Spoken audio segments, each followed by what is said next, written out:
jusqu'à nous aujourd'hui. Et ça, on en est très heureux parce que c'était ça l'objectif de cette rencontre. Gens des instances publiques qui sont venus assister aussi à ce forum, bonjour. J'ai un trac fou. Ça fait des mois qu'on travaille sur cet événement et je suis très touchée de vous voir en Cyrano ce matin. Et c'est un cadeau pour l'équipe qui a travaillé sur ce forum. Alors, forum numérique et art de la scène. Mon Dieu, que diable allait-on faire dans cette galère? Alors, en fait, ce forum, pour la petite histoire, un jour j'étais en rencontre et il y a quelqu'un qui a parlé d'algorithme. Et à la fin de la rencontre, j'ai demandé à mon voisin, c'est quoi un algorithme?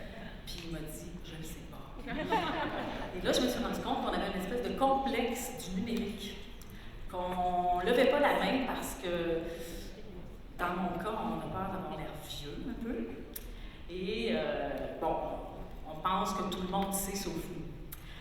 Alors, à partir de là, on s'est dit avec l'équipe de conseil d'administration de Rideau, il faut faire une rencontre entre ces univers-là parce que l'avenir est déjà derrière nous. Et je me suis rendu compte en travaillant sur ce forum, en faisant de la recherche avec tous les gens qui ont participé, qu'on est vraiment dépassé. C'est peut-être une des premières fois que l'humain invente une machine qui le dépasse.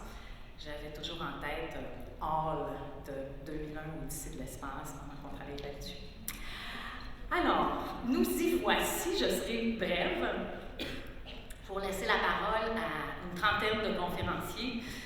Je vous explique un petit peu le déroulement de la journée. Donc, on a voulu ça comme un forum très ouvert. Alors, il y a des ateliers qui durent 1 heure. Il y a des PIDs, mots inventés par Rideau pour propagation d'idées. Alors, il y a des PIDs qui durent normalement 1 demi-heure, sauf une PIDs extra large qui va durer 1 heure.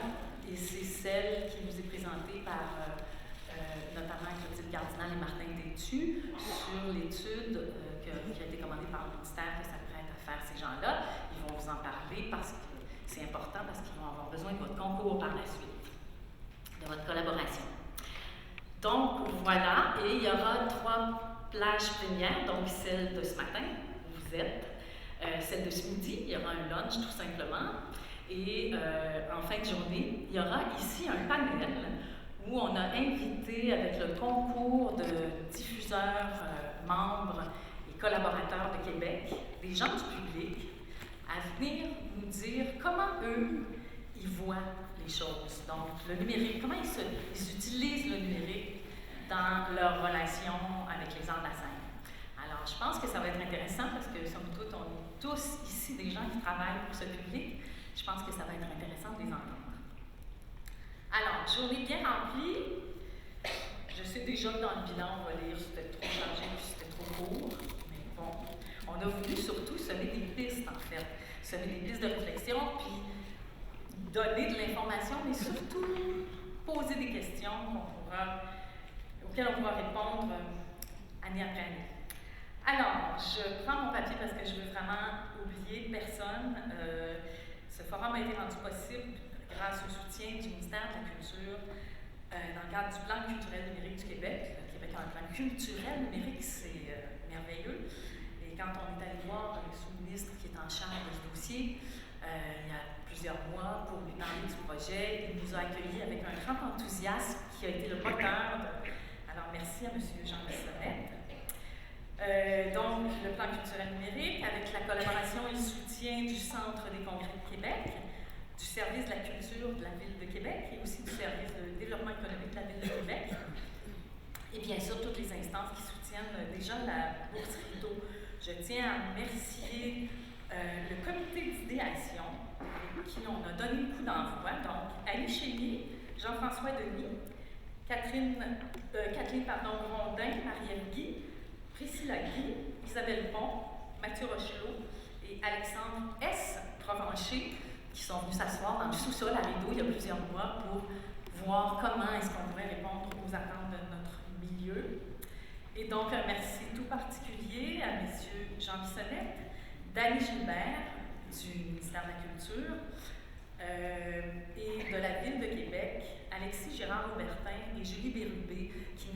m'accompagner comme c'est pas possible depuis le début de l'aventure, et d'autres gens que vous verrez prendre la parole. Merci aussi à Pierre-Luc Lachance, Louis Leclerc et Marine Leparc de Québec numérique qui ont embarqué dans le TGV, parce qu'il était déjà démarré, mais qui ont pris leur place merveilleusement et qui vont aussi être avec nous aujourd'hui.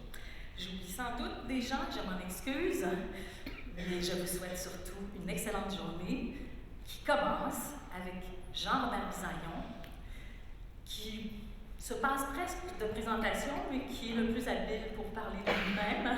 Alors, je vous laisse avec Jean-Robert qui a, entre autres, à notre demande, développé un lexique dont il va vous parler et qui, je pense, va vous être très utile. Merci, bonne journée.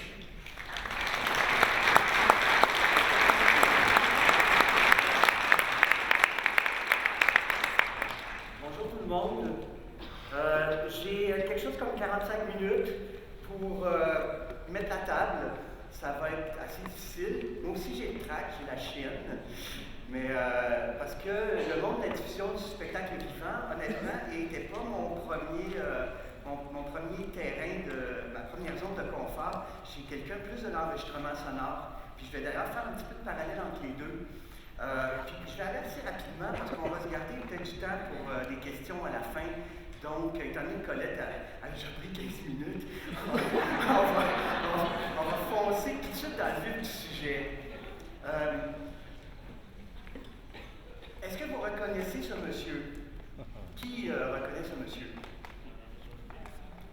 Qui? On va le savoir tantôt. C'est pas grave.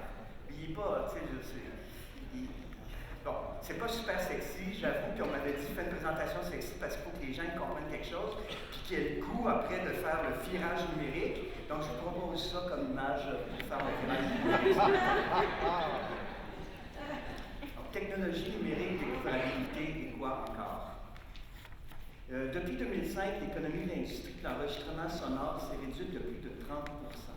Au Québec, ça correspond notamment à une perte de 33 millions en 4 ans, de 2007 à 2011. Il y a la petite référence au bas de l'Observatoire de la culture et des communications du Québec, où c'est l'équivalent de la fermeture d'une municipalité de 4000 habitants, genre Orford. Évidemment, si il lui s'agit de la fermeture d'Orford, probablement ça fait encore plus de bruit que ce qu'on a entendu sur cette crise du disque. Pour minimiser l'impact inédit, on nous a dit que la musique consommée gratuitement en ligne aurait un impact positif sur la fréquentation de concerts. On a prétendu que le spectacle vivant pouvait compenser les pertes de l'industrie de l'enregistrement sonore. On a fait porter le poids de l'enjeu du disque sur le spectacle vivant. Vous devez vous en rappeler. Mais qu'en est-il du spectacle vivant à l'ère numérique? Sera-t-il à son tour transformé? Il faut toujours user de prudence avant de consacrer une innovation. Mais il faut aussi manifester de l'ouverture. Puis on nous dit que les gens de l'Indo ne sont pas super ouverts. Ah, au moins, il y en a qui protestent. Il faut protester. Quand il y a un conférencier qui dit des niaiseries, il faut le remettre à sa place. Il existe un sentiment à l'effet que le spectacle vivant est fondé sur une présence physique sur laquelle le virage numérique n'a pas d'emprise.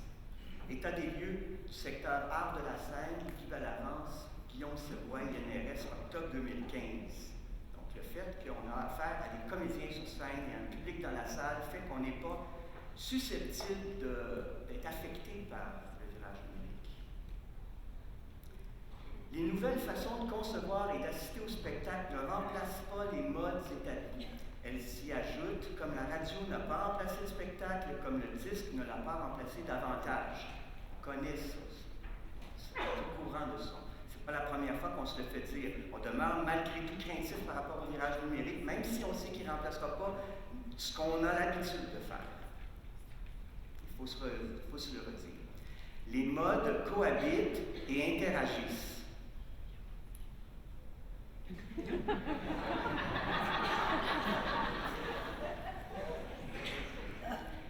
Le spectacle est-il toujours soumis à la loi de Baumol? C'est qui ça? Baumol. William Baumol, celle de la fatalité des coûts croissants. Peut-être pas.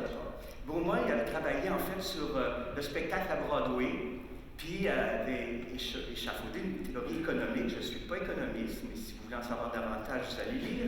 Mais c'est une théorie économique du spectacle vivant qui, en principe, tient toujours la route aujourd'hui, puis qui est citée dans tous les cours universitaires qui traitent de ces enjeux-là.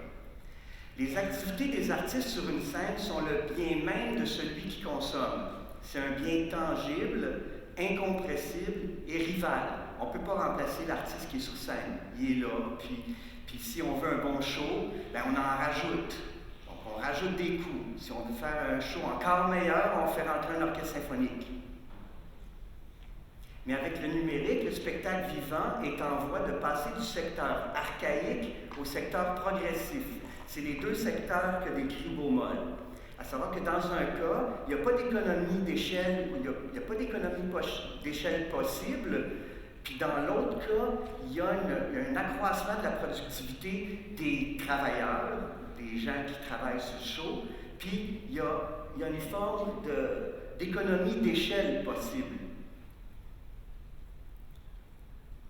Pour moi, c'est là la piste que se propose de fouiller le Forum Rideau du numérique et des arts de la scène, initiative soutenue par la mesure 100, parce qu'il y en a 100, du plan culturel numérique du Québec. On veut donc voir comment il est possible de créer de l'innovation dans le domaine des arts de la scène, tant en création qu'en diffusion, qu'en promotion, que aussi peut-être générer des nouveaux revenus tant pour les diffuseurs que pour les artisans, les contributeurs. Donc, on veut accroître aussi potentiellement la rémunération. On rêve un peu. On a le droit, on a une journée pour ça. Les nouvelles possibilités offertes en matière de création de spectacles. Les arts de la scène subissent les impacts de la concurrence indirecte des nouvelles propositions culturelles. Vous savez, les gens ont tendance de plus en plus à se plugger devant l'écran géant à la maison. Les arts de la scène, donc là, nous entrons dans une ère d'hybridation de la création et des pratiques culturelles. Les pratiques culturelles ne sont plus les mêmes, sont en train de s'imbriquer les unes dans les autres. Et le spectacle vivant doit y redéfinir sa place. La notion de linéarité, puis l'impératif de combler sa salle, est-ce que c'est en contradiction?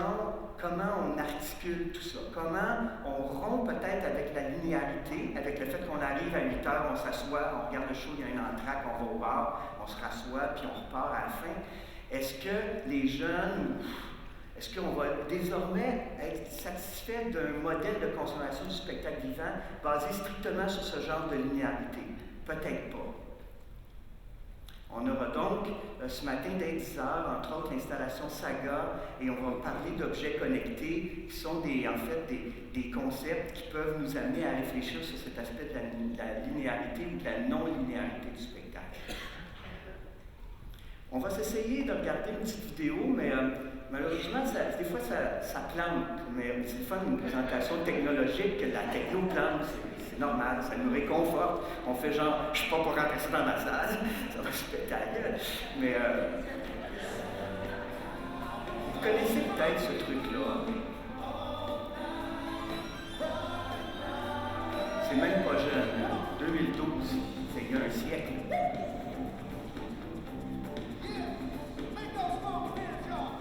C'est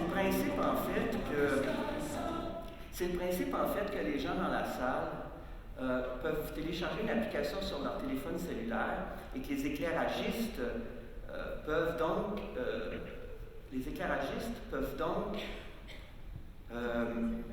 jouer avec ce qui s'affiche sur les téléphones cellulaires du public. C'est pas la fin du monde, puis on s'entend qu'une fois que tu as fait passer le téléphone du rouge au vert au bleu, peut-être que ça finit par être assez redondant puis vite plate. Mais ça montre ce qui est possible de faire avec des objets connectés. Puis là, on va peut-être en revenir où ce qu'on était au début, fait qu'on va être obligé de revoir William Baumol. C'était un peu prévu. Il y a des questions? Commentaires? Pas encore? Ça va? OK, merci. Donc, ensuite, il y a l'impact du numérique sur la promotion. L'arrivée des médias sociaux, je pense que c'est certainement là où ça se vit de la façon la plus évidente pour vous au moment où on se parle. Les médias sociaux, la gestion des communautés en ligne devient absolument nécessaire pour promouvoir nos événements. Ça s'ajoute aux couches de médias avec lesquelles on était habitué de transiger auparavant. Donc, dans un monde de l'hyper-choix, qu'on appelle, du choix à n'en plus finir, la prescription de goût est en mutation. Et les algorithmes de Colette, l'apprentissage machine sont rois. Les métadonnées et la découvrabilité, terme que vous allez entendre ad nauseam en 2017-2018, parce que c'est entre autres un vecteur sur lequel travaillent beaucoup les pouvoirs publics, améliorer la découvrabilité des contenus québécois en ligne dans un contexte d'hyper-choix. Donc, ces choses-là sont devenues, en passe de devenir rois. Les métadonnées, la découvrabilité doivent par contre faire l'objet d'une hygiène nouvelle. Les choses n'apparaissent pas sur les réseaux comme ça sans qu'on y fasse quelque chose. Il faut vraiment être proactif. Donc, on aura aujourd'hui, entre autres choses, on va regarder ça par le truchement de C-Vibes. On a aussi la présentation en fin d'après-midi à 14h30 du guide musique québécoise francophone, guide qui a été mis sur pied par la DISC. Ce sont des exemples, en fait, de ces choses qui nous impactent. On a ici une carte interactive que j'aime bien, qui illustre un peu cet aspect de la découvrabilité. On a ici une carte mondiale, de laquelle vous remarquerez toutefois que l'Afrique et l'Asie sont en pleine nuit, entre autres pour des questions de caractère sémantique. On a de la misère à communiquer nos cultures réciproques avec ces gens-là qui n'utilisent pas les mêmes caractères que nous, ou qui ont une consommation de produits culturels intérieurs extrêmement forte, comme c'est le cas en Chine, par exemple. Si on clique sur cette carte, ça jerk, là, comme d'habitude. Parce que ça se passe, en fait, c'est moi qui déconne. Si je zoome in, puis que je zoome in encore, puis que je zoome in encore, on va aller éventuellement à la ville de Québec, ici. On clique dessus. On a une liste de musique qui est prescrite par Spotify, qui est strictement des artistes qui sont écoutés par les gens de Québec. On y a exclu les gros titres mondiaux qui jouent partout ailleurs. On a réussi à concevoir une liste de goûts musicaux, en fait, basés sur ce qu'écoutent les abonnés de Spotify à Québec plus spécifiquement. Puis là, on a Jonathan Roy, Bob Bissonnette, Alex Nevsky. Mais il y en a plein, puis c'est le cas pour toutes les villes, et puis ça peut éminemment nous aider dans nos choix de programmation parce qu'on sait spécifiquement à tel ou tel endroit, mais on s'entend que jusqu'ici, il n'y a que Ottawa, Montréal et Québec qui ont fait l'objet de ce travail de la part de Spotify, mais on peut s'attendre à ce que ça s'enrichisse. C'est de la découvrabilité, parce que moi, je m'excuse, mais Jonathan Roy, je m'excuse. Puis son agent dans la salle peut me pitcher des tomates, je ne sais pas c'est qui. Mais bon, là, je sais maintenant qu'il existe et j'irai écouter ce qu'il fait, parce que j'ai juste à cliquer sur son nom, puis Jonathan Roy va nous chanter. Okay. On le fera pas, là. On va finir. Je ne sais pas, là. C'est pas un jugement de valeur. Ça ici, c'est un truc c'est un work in progress. C'est pas terminé parce qu'il manque des flèches, il manque des interconnexions. Mais c'est un schéma de traitement et d'usage des métadonnées dans le spectacle vivant. C'est un mandat sur lequel je travaille en ce moment pour l'Observatoire de la culture et des codes. On regarde c'est quoi l'utilisation des métadonnées dans les industries culturelles au Québec. Les métadonnées, c'est des informations qui nous renseignent sur ce qu'on est en train de voir ou de regarder.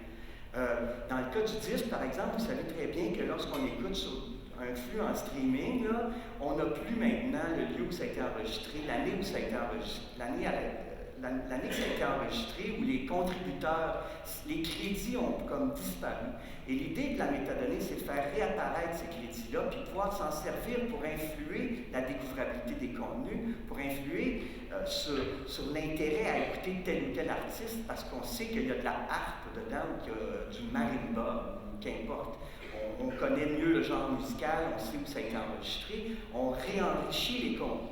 Dans le spectacle vivant, on va devoir faire la même chose, parce qu'à terme, lorsque quelqu'un développe une offre spectacle, et pour la présenter à des diffuseurs, certes, il peut venir à Rideau et il peut faire des showcases, mais à terme, il serait bien, par exemple, que la biographie de son artiste soit plus être transmise de façon automatisée à des plateformes, à des endroits qui vous servent pour faire vos choix en matière de programmation. Les agents de spectacle sont obligés de répéter ad nauseam que leur artiste est bon, qu'il est né à Matane, qu'il a tel âge, qu'il fait du skate punk. Tu sais, je veux dire, on est obligé constamment de répéter le discours, alors qu'on est dans des univers de plus en plus automatisés, de plus en plus complexes, où les produits culturels se consomment à plus petite dose, se consomment pas de façon linéaire, comme je l'expliquais tantôt. Donc, on veut de plus en plus être capable de communiquer la valeur de nos contenus de façon plus automatisée. Comme vous allez vouloir éventuellement aussi avoir des renseignements sur l'état de vos ventes de billets avant peut-être la représentation. Et après aussi, vous avez besoin d'une forme de reddition de compte qui va provenir des billetteries, qui soit davantage automatisée qu'un truc que vous êtes obligé d'aller fouiller dedans pour trouver l'information. Idem, quand vous allez vouloir faire une déclaration d'œuvre exécutée en concert à la SOCAN, vous aimeriez que ce soit davantage automatisé et ne pas avoir affaire à un portail de la SOCAN qui est un peu... qui n'est pas encore optimal pour faire des déclarations d'œuvres exécutées en concert. Donc, tous ces procédés-là doivent s'automatiser. Mais si on voit dans le spectacle vivant, de plus en plus, on est encore à du verbal ou à de la transmission de fichiers Word. Beaucoup. Donc, attendez-vous à ce qu'il y ait des bouleversements au niveau du spectacle vivant au cours des 2 à 5 prochaines années en matière d'automation des processus. Puis ça, c'est important que vous en fassiez partie, c'est important que vous compreniez aussi qu'on revoie peut-être la chaîne de valeur sectorielle, parce qu'avec le numérique, elle est bouleversée, cette chaîne de valeur-là. Elle ne peut pas nécessairement être comme elle était auparavant. On voit entre autres en bas, puis c'est une section qui est très peu développée pour l'instant, mais on a un producteur télé qui vient se greffer de plus en plus au spectacle vivant et aux arts de la scène. Puis ce producteur télé-là, il peut envoyer son stock à YouTube. Puis il peut créer une autre fenêtre d'exploitation pour ses contenus. Donc, il faut définitivement avoir un œil là-dessus. En ce qui me concerne, je suis persuadé, j'en suis intimement convaincu, que de plus en plus, les diffuseurs vont être appelés à devenir aussi des producteurs télé, à débattre. Les retransmissions en direct vont en différer sur l'écran divers, vont créer de l'impact sur l'expérience, des impacts sur les recettes. Les diffuseurs ne sont-ils pas tous des youtubeurs en puissance, des nouveaux producteurs télé? Puis je vous invite à cet effet à aller voir la démo du projet Scène ouverte de la Société des arts technologiques qui aura lieu vers 10h45 dans la 205A, qui est un nouveau module de captation et de transmission de contenu bidirectionnel qui permet d'envoyer 4 signaux vidéo dans 20 salles au Québec, dans les deux sens. On a aussi le projet dont Colette a brièvement parlé tantôt, l'étude qui a été confiée à la Société de la Place des Arts de Montréal sur l'intérêt ou pas pour les publics à assister à des diffusions hors salle. Hein, qu'est-ce qu'on a dit? C'est pas grave, ça ne change pas votre mission traditionnelle. Ça s'ajoute à votre mission traditionnelle. Ça s'ajoute potentiellement à vos flux de revenus actuels, puis ça fait que votre économie passe du secteur archaïque au secteur progressif. On va sauter ça. Parce que c'est une vidéo, puis ça va encore faire comme d'heure. Le respect des redevances à verser aux créateurs et le respect des contrats de travail des artistes-interprètes. Si l'utilisation de la vidéo devient progressivement la norme, peut-on prédire l'apparition de nouveaux droits pour les interprètes, pour les danseurs, les comédiens et pour la gestion collective? Au moment où on se parle, il n'y a pas de droit voisin pour les interprètes, danseurs ou comédiens. Il il y en a pour les musiciens dans le cadre de l'enregistrement sonore, mais il n'y en a pas pour des vidéoclips de captation de spectacles vivants. Donc, on a vraiment un trou là, un énorme trou. Donc, il y aura un retour sur le forum sur le droit d'auteur à l'ère numérique qui s'est tenu en mai 2016, ça a lieu à midi. C'est qui le monsieur ici? C'est pas Mozart. Beaumarchais? C'est Beaumarchais. C'est lui qui a créé la Société des auteurs, la SACD, ouais, à Paris en 1777.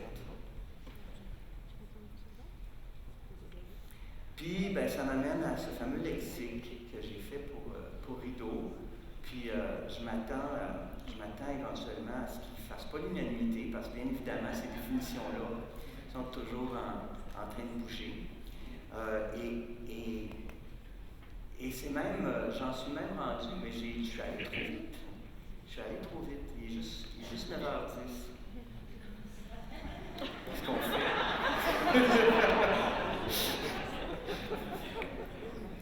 Mais on peut passer à travers le lexique si vous voulez. Hein, on en a pour du temps en masse. Algorithme, analytics, API. C'est quoi une API?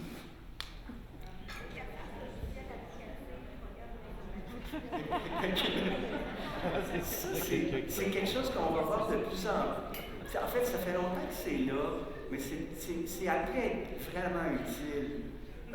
C'est ce qui nous permet en fait d'aller se connecter sur une base de données tierce. On a notre base de données où on a notre site internet à nous, puis on va aller se connecter sur la base de données d'un organisme tiers pour aller épuiser de l'information, pour aller en déposer aussi. Et en fait, ça permet à des environnements logiciels de se parler les uns les autres. Avant, ça s'appelait beaucoup de l'EDI, de Electronic Data. J'en perds mon latin. Electronic Data Interchange, c'est utilisé beaucoup dans le commerce de détail pour échanger les inventaires. Walmart utilise des procédés EDI. L'API est un peu la même chose. Plus léger, moins robuste, probablement dans certains cas. Ça permet donc d'interfacer des bases de données, d'avoir par exemple des renseignements sur l'état de vos ventes de billets plus rapidement si votre billetterie a une API et qu'elle vous permet de venir taper, comme on dit, ou faire des requêtes à leur base de données. Vous pourriez avoir dans vos systèmes internes une mise à jour automatisée de l'état de vos ventes de billets via l'API, par exemple, de j'aimerais pas de compagnie. Ça permet donc d'automatiser des processus. Même chose pour la SOCAN. La SOCAN a développé une API qui permet désormais aux éditeurs musicaux de faire des déclarations de setlist d'œuvres exécutées en concert à travers une API qui permet de se connecter directement avec la base de données de la SOCAN. Donc ça évite à des gens de devoir traiter ça manuellement. C'est toujours le spectre, on va remplacer tout le monde par des machines. C'est parce qu'à un moment donné, dans les univers numériques, avec la quantité de transactions qui se fait, il faut penser à des façons d'automatiser certains processus parce que ça devient complètement dingue, sinon ça prend un temps fou, c'est un travail qui est frustrant, c'est un travail qui ne manque pas de compétences particulières, c'est un travail de saisie manuelle de trucs, c'est un travail de singe. Donc on veut éviter ça. Et l'API est une des voies pour y arriver.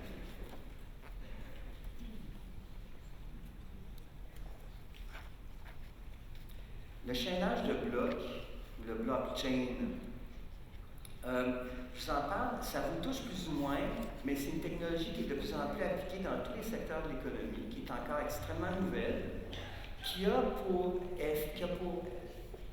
en fait, si on lit la description ici, puis vous pourrez peut-être dire que c'est ici que vous en avez entendu parler la première fois, nouvelle technologie de stockage décentralisé de fichiers, empêchant leur modification non validée, établissant un régime de confiance et pouvant incorporer des algorithmes automatisés de reddition de compte. Le blockchain, c'est essentiellement de poser un fichier Excel sur des serveurs distribués. Donc, on prend le fichier Excel, on le réplique on le réplique à plusieurs exemplaires. On met un code de sécurité qui empêche les gens d'aller jouer dedans s'ils n'ont pas l'autorisation d'aller jouer dedans. puis on le partage. On fait en sorte qu'après ça, sur ces informations qui sont validées par des gens qui ont une autorité pour valider l'information, que des paiements automatiques soient déclinés à partir de ces fichiers-là, partagés et non modifiables. Ce qui veut dire à terme la possibilité, lorsqu'une exécution de pièces musicales a lieu dans une salle donnée, que le transfert de paiement, à terme, puisse se faire automatiquement dans le compte bancaire de la personne qui était sur scène ce soir-là.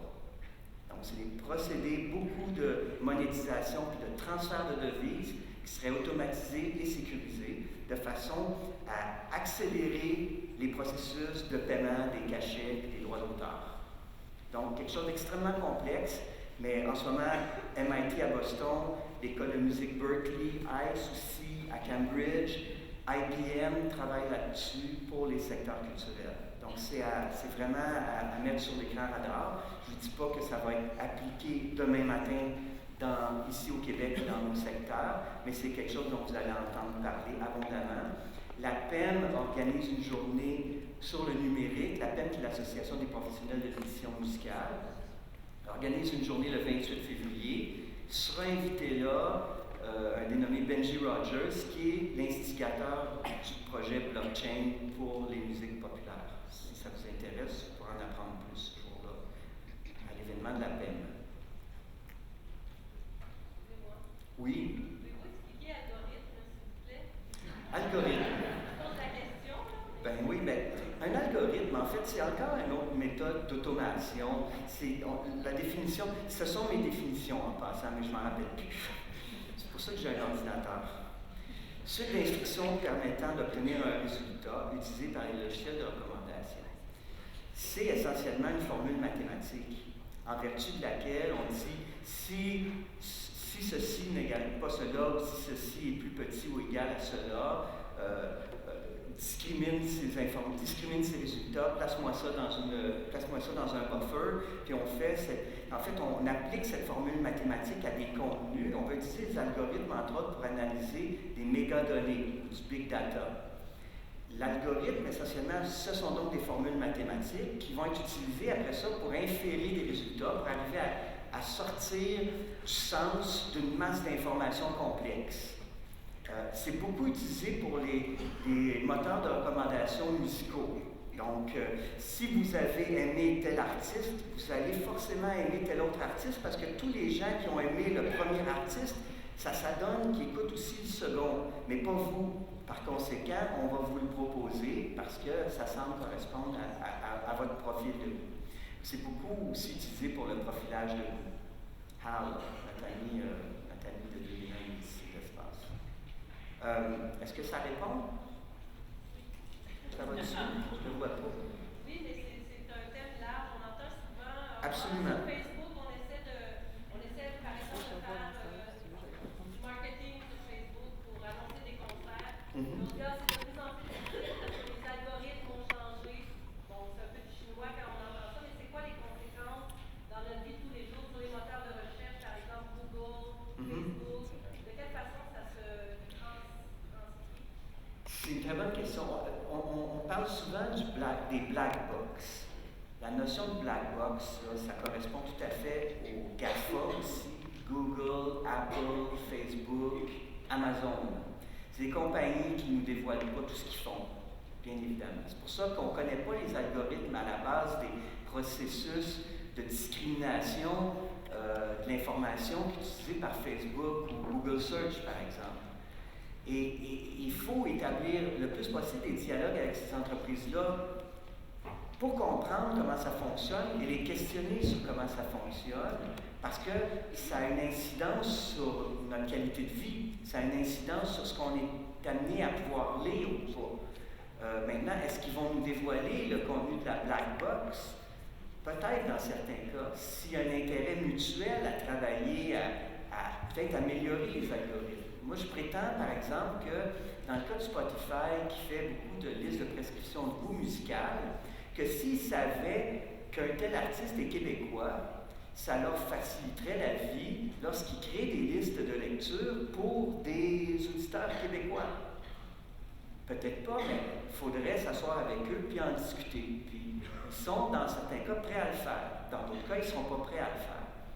Et ça passe aussi, tout ça, beaucoup par une espèce d'amélioration de notre hygiène de travail puis nos processus. Comme je disais tantôt, il y a des nouveaux procédés qui doivent être mis en place pour que, lorsqu'une biographie d'artiste est de qualité, qu'on puisse systématiquement la transmettre à tous ceux qui auraient intérêt à l'avoir sous la main pour qu'il n'y ait pas à en rédiger une autre qui est bourrée de fautes ou de faits non avérés. Donc, comment on transmet une biographie autoritaire d'un artiste donné dans l'ensemble de la chaîne pour qu'éventuellement ce soit cette biographie-là qui apparaisse sur le site de Spotify? Idem pour la description d'un lieu de diffusion. C'est que là, on est pris dans une espèce de mécanique où on est toujours obligé de répéter, de recommencer, de renvoyer notre information à nauséam. Ça nous prend un temps fou, ça n'a pas de sens. Il faut améliorer le processus, parce que si après ça, on envoie de l'information qui est bien pré-mastiquée, pré-digérée, puis on envoie ça à Spotify, bien, ils vont être contents de l'utiliser, puis ça peut faire en sorte que nos contenus émergent plus facilement, puis soient documentés par des éléments de meilleure qualité que si on s'était fié à une plateforme en Californie pour écrire une biographie en français. Ah, on s'entend là-dessus. Oui. Est-ce que j'ai deux choses? Il y a des micros. Questions? Je vous invite à prendre le micro parce qu'on est Oui, en discussion effectivement, en direct, puis on puis est ça serait bien que les retransmis. gens vous entendent. Oui, on est retransmis. Donc, si vous voulez poser des questions, allez au micro parce que ça va à ce moment-là faire partie de la rediffusion, de la diffusion en direct. Puis si vous avez peur de la diffusion en direct, allez-y pas. 10, merci.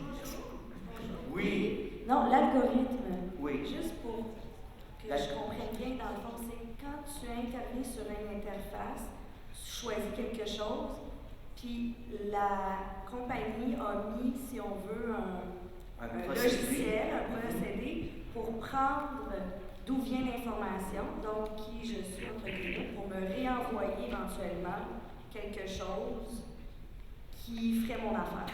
L'algorithme, il peut être autant au niveau de l'analyse des publics, de l'analyse des surfeurs, des gens qui sont en ligne, donc essayer d'inférer des habitudes de fréquentation de sites, des habitudes de consommation. L'algorithme est géré par la compagnie qui propose ses services à valeur ajoutée, qui va dire à une compagnie: mon algorithme est super bon, place la pub chez nous, parce que les gens qui vont voir la pub ont entre 15 et 17 ans. Puis là, on s'entend qu'on rentre dans une société complètement mongole. Pardon, c'est pas politiquement correct de dire ça, mais bon, je ne suis pas politiquement correct.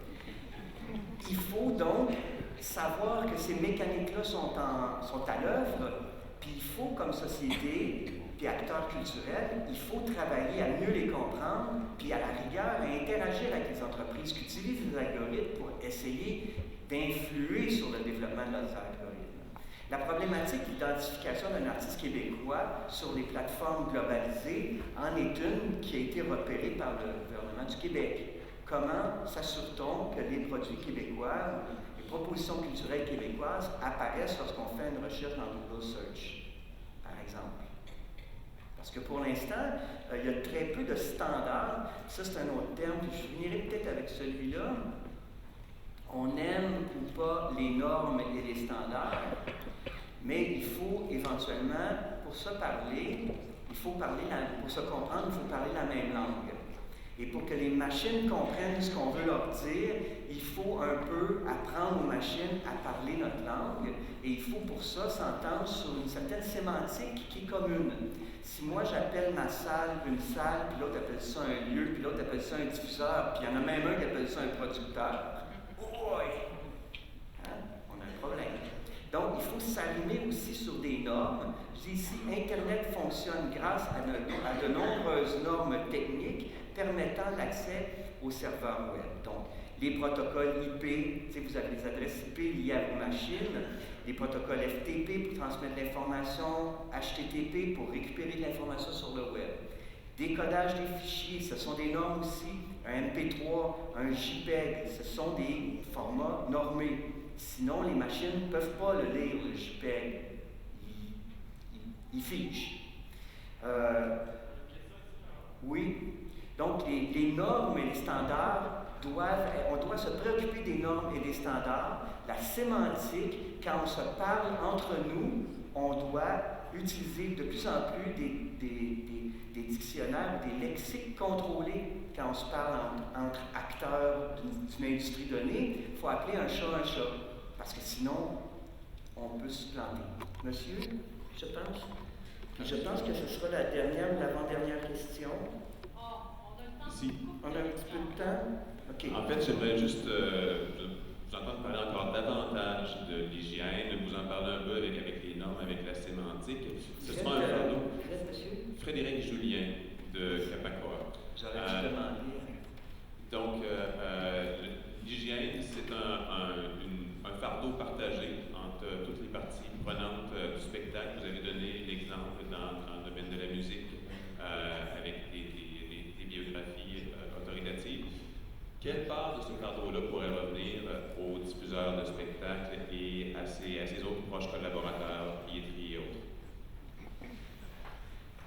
Je pense que comme dans tous les secteurs, le gros défi en ce moment, c'est d'essayer de décloisonner les silos. Il faut apprendre probablement d'un secteur culturel à un autre. Il faut se transmettre l'information entre secteurs culturels.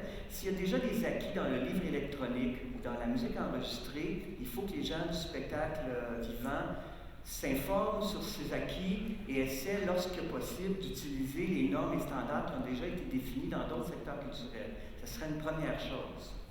Après ça, avec votre chaîne de contributeurs, c'est fondamental d'établir des liens de plus en plus serrés et réguliers. Je pense notamment aux billetteries. Toute la problématique des billetteries qui se démultiplient en ce moment à l'infini. Il y a peut-être des raisons pour ça, je ne les connais pas. Là. Il y a quelqu'un qui... Donc, est-ce qu'il y a des plures de balance sur cette scène? Mais il faut, en tout cas, ça définitivement, avec la chaîne de contribution, les tourneurs, les producteurs de spectacles en amont, il faut vraiment essayer de décloisonner. Ça prend des journées comme celle d'aujourd'hui pour faire ça. Puis honnêtement, je le dis souvent lorsque j'ai des interlocuteurs des pouvoirs publics face à moi, c'est que ce n'est pas un processus qui peut se permettre de s'arrêter. C'est aujourd'hui, mais ça devrait être l'an prochain ici à Rideau de nouveau. Puis il devrait y avoir des comités de veille, il devrait y avoir des comités de travail qui sont constamment à l'affût, puis qui sont constamment en train de plancher sur des façons de résoudre ces problématiques-là, parce que, elles se complexifient chaque jour. Hein? C'est en mouvement constant. C'est une révolution qui change notre qualité de vie, qui change nos habitudes de consommation de spectacle. Donc, il faut s'en parler tout le temps. Il faut qu'il y ait des veilles permanentes qui se mettent en place et non pas des consultations ponctuelles qu'on est presque obligé d'envoyer au shredder 6 mois plus tard parce qu'on en a rien fait. Un shredder, c'est un... Déchiqueteur. Merci, Jean-Marc. Colette, mon téléphone il fait bling bling. Est-ce que j'ai fini ou je continue? Je suis fascinée, Jean-Robert. Quoi? Je pense qu'on a perdu la notion du temps. On a perdu la notion. Alors, on en est où? Quelle heure est-il? 9h25. Ah! On a encore 5 minutes. C'est encore un beau 5 minutes. C'est fabuleux. D'autres questions? Peut-être juste en 2 questions, dire que le lexique est disponible. Tout à fait. Oui, le lexique et la petite présentation audiovisuelle introduite par William Baumol. Vous allez sur un site internet qui est metad.media /rideau. Imprimable du lexique? Pas encore. La question est bonne. C'est super niaiseux à faire en plus. Disons qu'en ce moment, le plan culturel numérique du Québec est en feu. Non, mais pour vrai, il y a beaucoup de chantiers qui, en ce moment, arrivent à conclusion, puis, ou de nouveaux chantiers qui démarrent. Puis ça donne que je contribue à certains d'entre eux, puis c'est malade, quoi. Il y a beaucoup de choses à faire. Et j'ai négligé la version imprimable. puis je vais résoudre ça le plus vite possible. Peut-être ajouter que demain, le midi-conférence va porter sur le plan culturel numérique en grande partie, avec les gens du ministère qui vont venir nous expliquer où ils en sont par rapport à tout ça. Tout à fait, c'est à quelle heure? À midi. À midi. Centre des congrès de Québec, le midi-conférence. Donc,